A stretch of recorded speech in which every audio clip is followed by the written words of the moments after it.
Assalamualaikum warahmatullahi wabarakatuh. Perkenalkan, saya Nilatu Zahra dengan NIM 202056, jurusan Administrasi Pendidikan, Fakultas Ilmu Pendidikan, Universitas Negeri Padang. Nah, pada kesempatan kali ini saya akan mempresentasikan sebuah materi, yaitu tentang model-model sistem. Nah, model-model sistem ini merupakan materi dari mata kuliah Teori dan Analisis Sistem. Berikut penjabarannya. Sebelum kita masuk kepada model-model sistem, alangkah baiknya kita mengetahui definisi dari model sistem tersebut.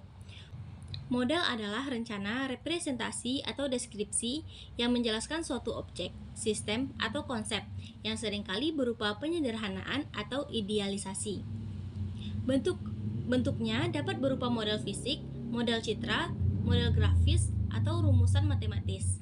Sedangkan sistem adalah suatu kesatuan yang terdiri dari komponen atau elemen yang dihubungkan bersama untuk memudahkan aliran informasi, materi, atau energi. Menurut Anatole Rapoport, sistem adalah satu kesatuan yang berfungsi sebagai satu kesatuan karena bagian-bagian yang saling bergantung dan sebuah metode yang bertujuan menemukan bagaimana sistem ini menyebabkan sistem yang lebih luas dan disebut sistem teori umum. Pemodelan sistem adalah suatu bentuk penyederhanaan dari sebuah elemen dan komponen yang sangat kompleks untuk memudahkan pemahaman dari informasi yang dibutuhkan. Selanjutnya, kita masuk kepada karakteristik model sistem. Karakteristik dari pemodelan sistem adalah sebagai berikut. Yang pertama, dibuat dalam bentuk grafis dan tambahan keterangan secara tekstual. Yang kedua, dapat diamati dengan pola top-down dan partition.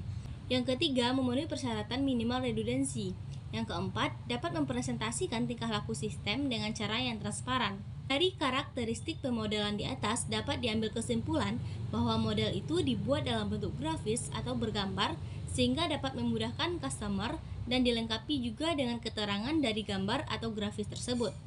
Nah, selanjutnya masuk kepada fungsi model. Fungsi model itu yang pertama dapat membantu untuk berpikir, yang kedua membantu untuk berkomunikasi, yang ketiga sebagai alat dan latihan, yang keempat sebagai alat prediksi, dan yang kelima adalah pembantu dalam percobaan. Model sistem sederhana. Sistem sederhana adalah sistem yang tidak rumit atau sistem dengan tingkat kerumitan rendah. Biasanya, sistem sederhana memiliki satu masukan dan satu keluaran. Ada beberapa model sistem yang termasuk ke dalam sistem sederhana. Yang pertama ada sistem umpan balik.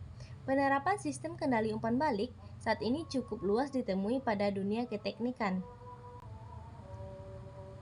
Sistem kendali umpan balik merupakan sistem kendali loop tertutup, di mana sinyal kesalahan penggerak yang merupakan selisih antara sinyal masukan dan sinyal umpan balik, yang dapat berupa sinyal keluaran atau suatu fungsi sinyal keluaran dan turunannya, diumpankan kepada pengendali untuk memperkecil kesalahan dan membuat keluaran sistem mendekati harga yang diinginkan.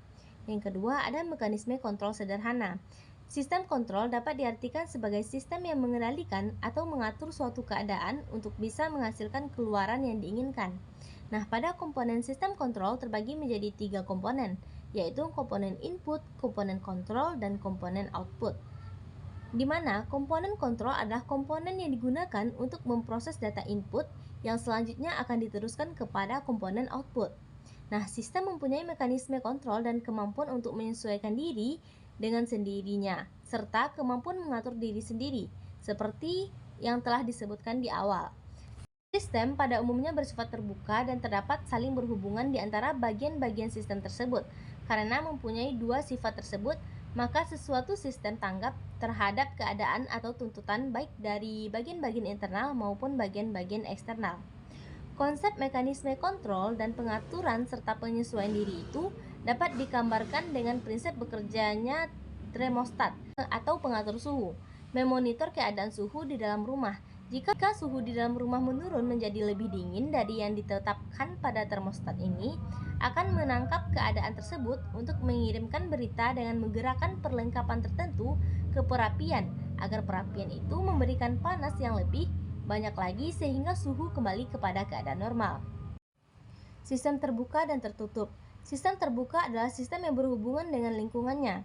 Komponen-komponennya dibiarkan mengadakan hubungan keluar dari batas luar sistem. Sedangkan sebaliknya, sistem tertutup dianggap sebagai sistem yang terisolasikan dari segala pengaruh luar. Sistem itu sendiri dari pengaruh sistem yang lebih besar atau lebih luas atau dari lingkungannya. Dalam kenyataan sebenarnya, tidak ada sistem yang benar-benar tertutup, karena komponen-komponennya selalu dipengaruhi berbagai kekuatan yang ada di lingkungannya. Karena itulah, maka dapat disimpulkan bahwa sistem itu pada dasarnya bersifat terbuka. Keterbukaan merupakan ciri sistem. Model skematik, bagan yang menggambarkan unsur sistem dan berkaitan satu sama lain. Di sini, unsur-unsur digambarkan dalam peta-peta seperti arus barang dan informasi serta balikan yang digambarkan dengan panah-panah. Mungkin sekian presentasi dari materi kali ini. Saya mohon maaf jika ada kesalahan. Terima kasih. Assalamualaikum warahmatullahi wabarakatuh.